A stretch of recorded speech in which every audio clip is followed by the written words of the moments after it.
contact. Oh yes, this is mission control, please.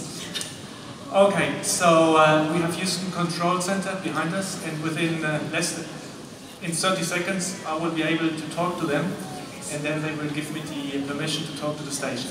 Fantastic. This is the moment I've been waiting for. I hope you're all excited too. So let's just wait for that permission.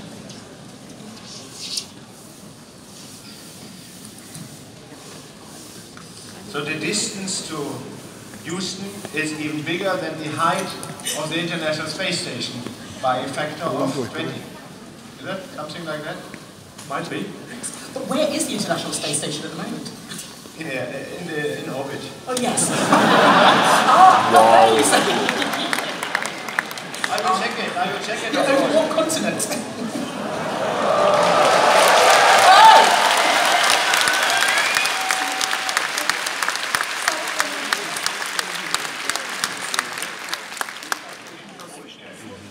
Station ESA PAO, how to read it?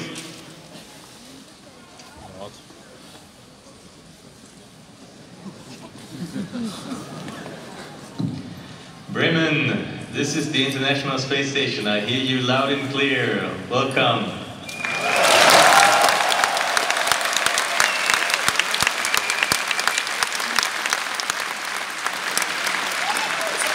Alex, my name is Pocock. I'm a British space scientist and I'm very excited. But I'm here with around 6,000 people in Bremen who are all so excited to hear you and speak to you. So I think a big cheer from the audience again for the International Space Station.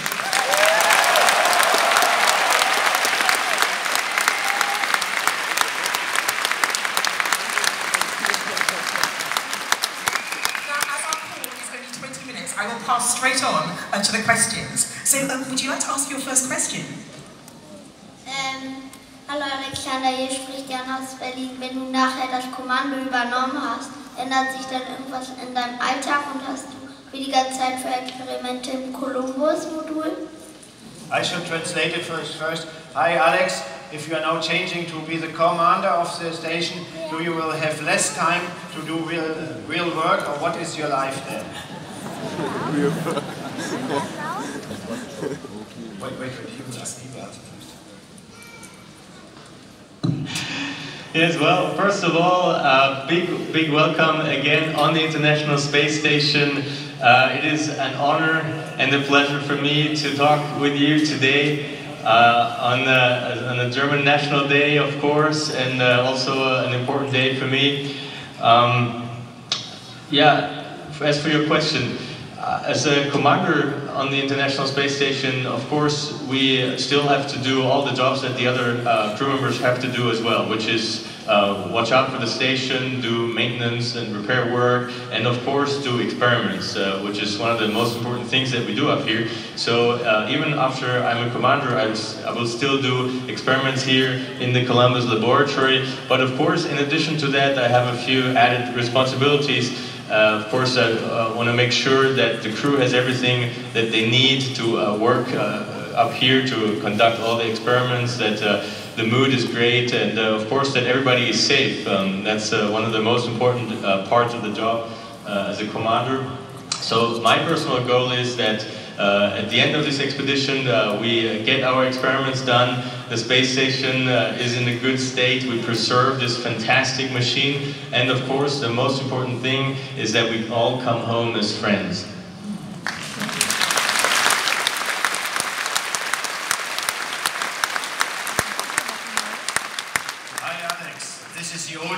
You know, I'm your boss. So, Alex, I have close to me Paula. Paula was in a similar situation as you, because she already did a parabolic flight. And Paula would also ask you a question. Please, Paula.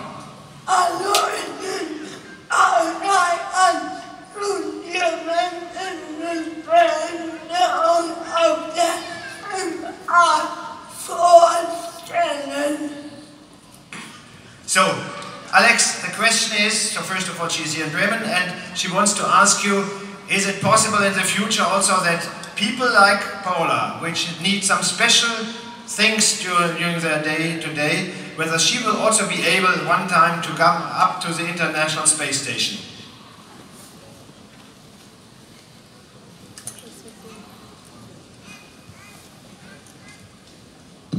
Hello, Paula. Thanks for coming to this great event today, and thanks for the great question. You know, when I was a child, I always dreamt of going to space, but there were many people who said, no, it's unlikely, you won't go to space, and as an astronaut you have to be perfect, and you have to do this and that. So I actually thought I won't be able to fly to space, I won't be an astronaut because I can't do it. So, well, here I am. It was a big surprise for me that in the end it worked out. Sometimes in life things work out if you keep your dream going, if you believe in it. And well, sometimes things go much easier than you thought. Especially since I've heard you already have experience flying at a parabolic flight. So I think you would be fine up here in space. And my dream is actually that everybody, every human on Earth will be able to see Earth once from space with their own eyes. I think this would change a lot. This would be an important thing for our society. And maybe there is a chance. You know, spaceflight right now is somewhere where the aviation industry was maybe 100 years ago, right? So it was expensive to fly, and only some people could do it, and it was dangerous as well. And then that developed into a different industry, of course, a different way of flying. Like nowadays, almost everybody can afford to fly in a plane. And my hope is, and I think that's a realistic hope, that the spaceflight industry will also progress towards that direction. So who knows? I think there is a realistic chance that you will fly to space one day. And that's why it's always important to keep that dream going, to never let go.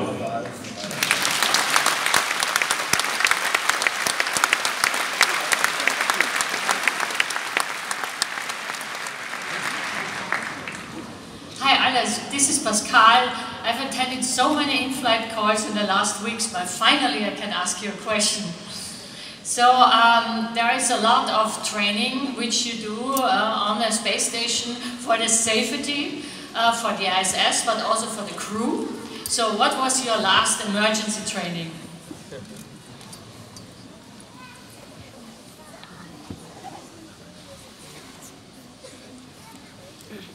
Hi Pascal, it's funny that you should ask, because I just finished the last emergency training 10 minutes ago.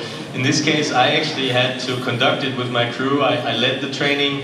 It's an emergency review because with the other crew leaving tomorrow, we will only be 3 people up here in space, 3 people on the International Space Station, and that of course changes the way we react to emergencies. We just have less people, so it's even more important that everybody knows exactly what their role is if anything happens, like a fire or a depressurization of the atmosphere.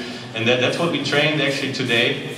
Then we have other training up here in space. We keep proficient on our skills working with the robotic arm that's on the outside of the space station. We keep proficient on emergency descent in the Soyuz capsule. That's our rescue capsule. If something really bad happens and we have to come back home quickly from the International Space Station, we have to be proficient on how to steer the Soyuz into the atmosphere. So this is all training that we do up here every day, and that shows that in our job, and I guess it's the same in many of your jobs as an engineer, you have to train to keep proficient. So it's nothing else for us up here.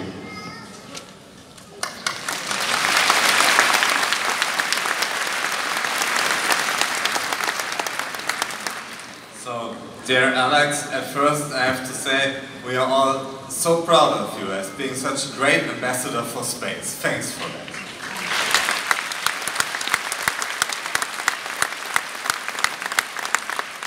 And so as we had the opportunity for a talk already, I asked the community on Facebook and Instagram so if they had a question. And there came a lot of ideas. For instance, will Fortuna Düsseldorf keep in first class? I mean, that's obviously no. But so we've chosen one. Do you think, it's from André Simon aus Düsseldorf, do you think that the skills of the spaceships in science fiction movies will at any kind of any point of mankind will be realizable?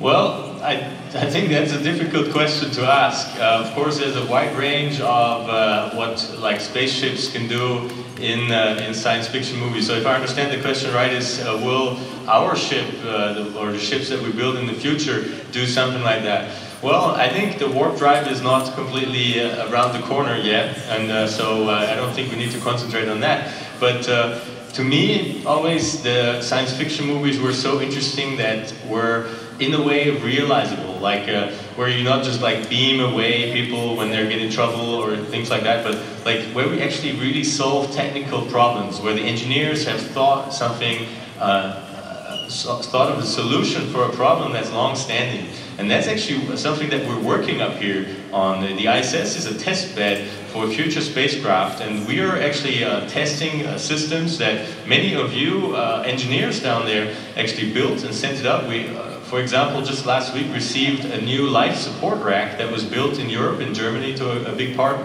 That is a next generation life support system, which is something that we need to include in the spaceships of the future. If we go to the moon and the Mars, we need reliable, closed life support systems, and that is something that we test up here. So in a way, we are actually working on a test ship that lets us realize, that lets us build the science fiction ships of the future, mainly meaning taking the fiction out of the science fiction. So that is something that I see as the key element to developing next steps out into space, and of course that's, for me as a physicist, really, really interesting to see.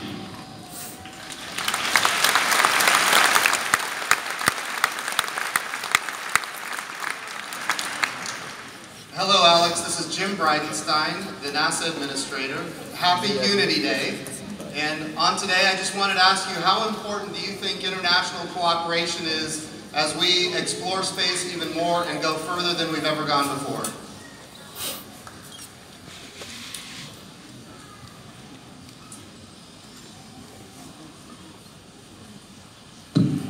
Yeah, Jim, that's, I guess you hit the most important point here. That is, I guess, obvious when we're up here.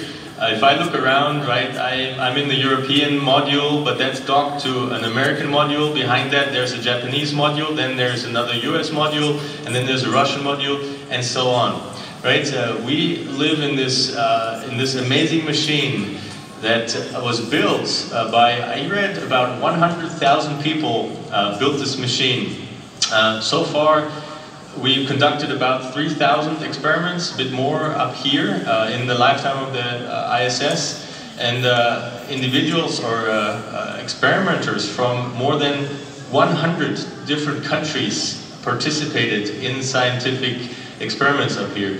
That means like more than 100 nations have benefited from the ISS. And it's obvious that this is a machine. Some say it's the most complex machine that humanity has ever built. No single nation could do that alone. It would be next to impossible to do that.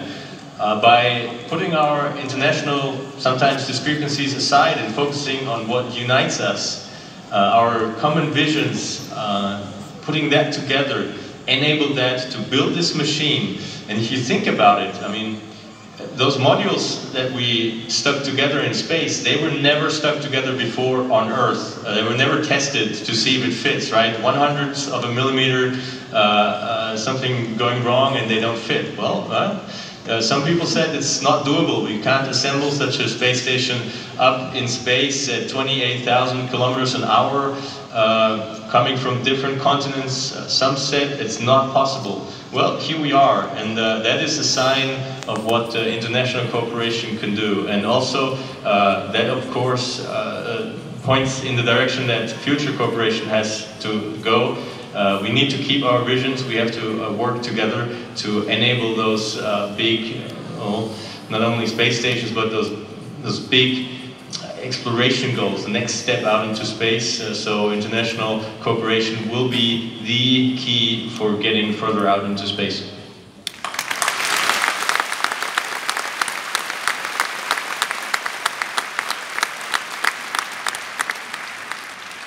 Hello, my name is Magda and I'm very excited being able to talk to you, so thank you for that. And I wanted to ask you, did you get a different view of the world or the humanity from up there?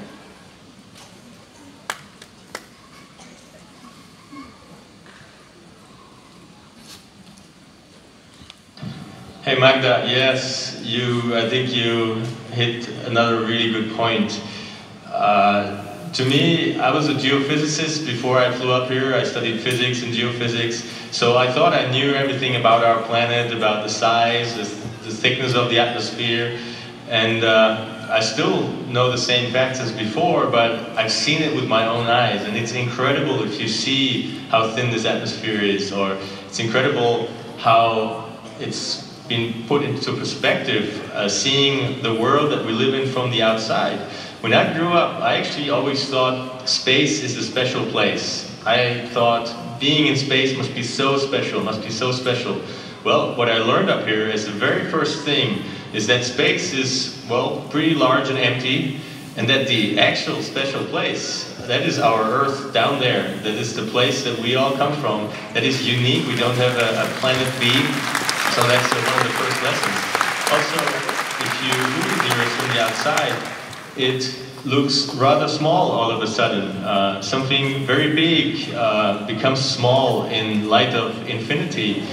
And that changes my view on, well, what we can do with this little planet down there. That all there is, right, atmosphere, resources in the ground, anything that we have down there is limited. Well, you could say, yeah, we know that everything is limited. Well, if you see it from the outside, it's scary on how limited that is, right? And that is something that changed my perspective on this planet. And that's why it's so important for me to share that with all of you guys down there, because I think it's a responsibility, and it's also hits back to the point that I mentioned before, that I wish that every human could see the Earth from the outside. I am pretty sure that we would think differently about big or small decisions that we make down there.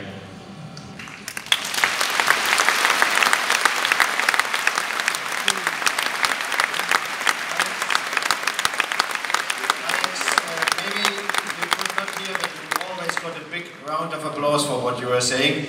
So it's now me to give you the final words, but maybe in your final words you can also give us information about what we discussed today. This is space safety. Have you ever experienced that there is really debris out there, or is it just science fiction and just our idea here to get more money from our member states?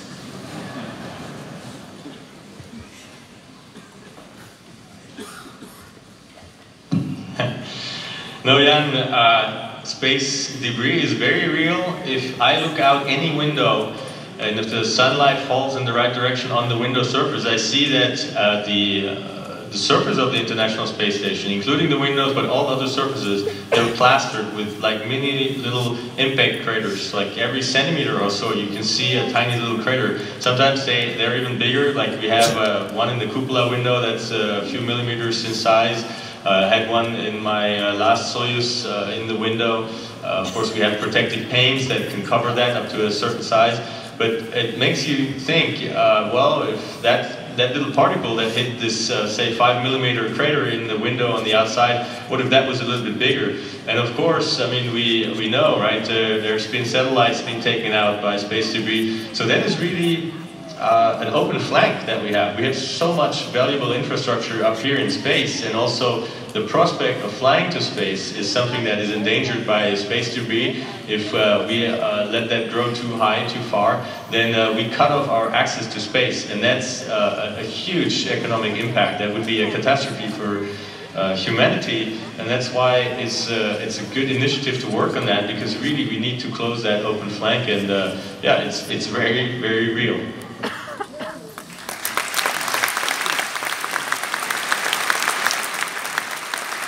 Alex, you can use the last minute, or whatever you have, for your personal view, what you want to tell here the people in Bremen, the message.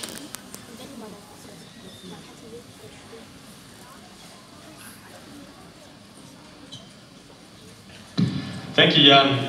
That's indeed something that is close to my heart, to be speaking with you, because We talked about the vision before, the vision of flying to space and building, say, a space station.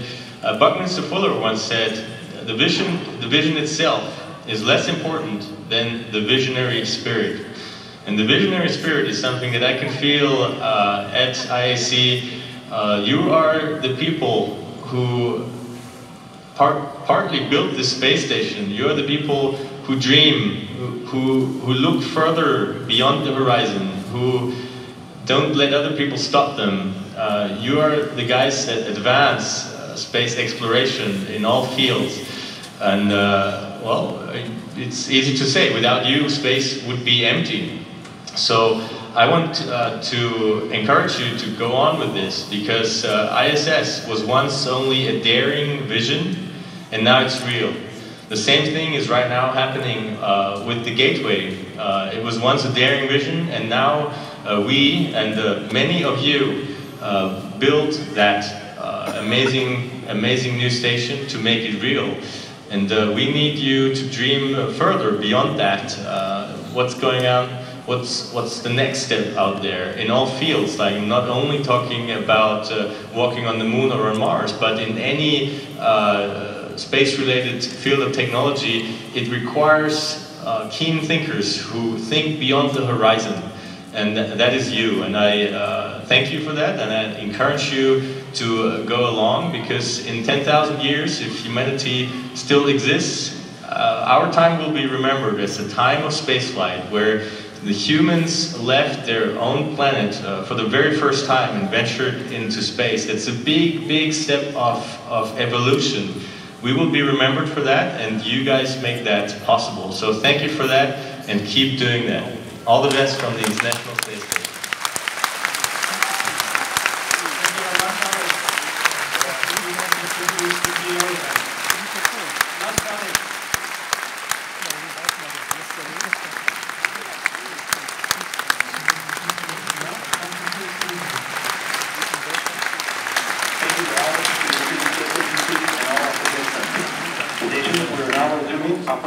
Well, it was an amazing thing to experience. But I'd like to have a big round of applause for all our panellists here, but especially our young panellists.